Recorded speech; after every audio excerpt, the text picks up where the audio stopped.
ഇന്ന് ഞാൻ പ്രകൃതിയുടെ ഏറ്റവും വിസ്മയിപ്പിക്കുന്നതും ശക്തവുമായ പ്രതിഭാസങ്ങളിലൊന്നായ അഗ്നിപർവ്വതത്തെക്കുറിച്ചാണ് പറയാൻ പോകുന്നത്. ഈ പ്രകൃതി വിസ്മയങ്ങൾ ഭയപ്പെടുത്തുന്നതും മനോഹരവുമാണ്. ഈ വീഡിയോയുടെ അവസാനം നിങ്ങൾക്കത് മനസ്സിലാകും. തെളിഞ്ഞ ആകാശത്തിന് താഴെ ശാന്തമായൊരു പർവ്വതം മനസ്സിൽ കാണുക. ഇപ്പോൾ അത് ശാന്തമായി തോന്നാമെങ്കിലും ആഴത്തി മറഞ്ഞിരിക്കുന്നത് പൊട്ടിത്തെറിക്കാൻ കാത്തിരിക്കുന്ന ഒരു അവിശ്വസനീയമായ കഥയാണ്. അപ്പോൾ എന്താണ് ഒരു അഗ്നിപർവ്വതം? ഭൂമിയുടെ പുറന്തോട് ഒരു വലിയ പസിൽ പോലെ സങ്കല്പിക്കുക. വലിയ പ്ലേറ്റുകൾ ഒഴുകി നീങ്ങിക്കൊണ്ടിരിക്കുന്നു. ചിലപ്പോൾ അവ പരസ്പരം കൂട്ടിയിടിക്കുന്നു, ചിലപ്പോൾ അവ വേർപെടുന്നു. ഈ പ്ലേറ്റുകൾ കൂടിച്ചേരുകയോ വേർപെടുകയോ ചെയ്യുന്നിടത്ത് വിള്ളലുകൾ രൂപപ്പെടുന്നു. ഭൂമിക്കടിയിൽ നിന്ന് ഉരുകിയ പാറകൾക്ക്, അതായത് മാഗ്മയ്ക്ക് പുറത്തു വരാൻ ഇത് വഴിയൊരുക്കുന്നു. അങ്ങനെയാണ് അഗ്നിപർവ്വതങ്ങൾ ജനിക്കുന്നത്. ഏകദേശം 160 കിലോമീറ്റർ താഴേക്ക് സൂം ചെയ്യുക. ഇവിടെ താപം വളരെ തീവ്രമാണ്. അത് പാറകളെ മാഗ്മയാക്കി മാറ്റുന്നു. ഈ മാഗ്മ മുകളിലുള്ള പാറകളെക്കാൾ ഭാരം കുറഞ്ഞതാണ്. അതിനാൽ ഇത് ഉയർന്ന് മാഗ്മ ചേംബർ എന്ന് വിളിക്കുന്ന ഒരിടത്തേക്ക് ശേഖരിക്കപ്പെടുന്നു. ഇത് ഉരുകിയ പാറകളും മർദ്ദവും നിറച്ച ഒരു വലിയ ഭൂഗർഭ ബലൂൺ പോലെയാണ്. അത് വികസിക്കുമ്പോൾ മർദ്ദം കൂടിക്കൊണ്ടിരിക്കുന്നു, ഒരു പുറത്തേക്കുള്ള വഴി തേടുന്നു.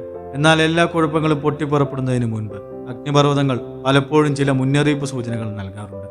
നിങ്ങൾക്ക് ചെറിയ പുകപടലങ്ങൾ കാണാം, നേരിയ ഭൂചലനങ്ങൾ അനുഭവപ്പെടാം, അല്ലെങ്കിൽ വായു ചൂടാവുന്നത് ശ്രദ്ധിക്കാം.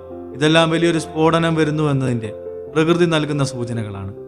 മർദ്ദം അതിരുകടക്കുമ്പോൾ ഒരു സോഡ കുലുക്കി അടപ്പ് തുറക്കുന്ന പോലെയാണ് പൊട്ടിത്തെറിക്കുന്ന സമയം. അത് സംഭവിക്കുമ്പോൾ അത് മറക്കാനാവാത്ത ഒന്നാണ്. അഗ്നിപർവ്വതം ജീവൻ പ്രാപിച്ച് മാഗ്മയും വാതകവും ചാരവും ആകാശത്തേക്ക് ഉയർത്തുന്നു. ചുവന്ന ചൂടുള്ള ലാവയുടെ നദികൾ ചരിവുകളിലൂടെ ഒഴുകിയിറങ്ങുന്നു. അതേസമയം വലിയ ചാരമേഘങ്ങൾ പകലിനെ രാത്രിയാക്കി മാറ്റുന്നു.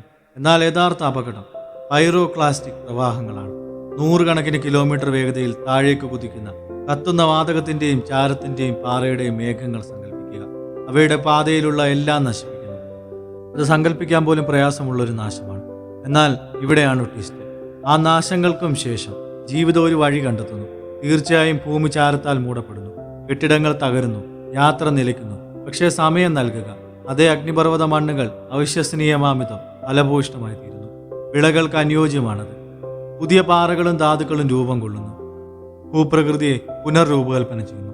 അഗ്നിപർവ്വതങ്ങൾ നശിപ്പിക്കുന്നു, എന്നാൽ അവ സൃഷ്ടിക്കുകയും ചെയ്യുന്നു. അതാണ് അഗ്നിപർവ്വതങ്ങളുടെ വിരോധാഭാസം.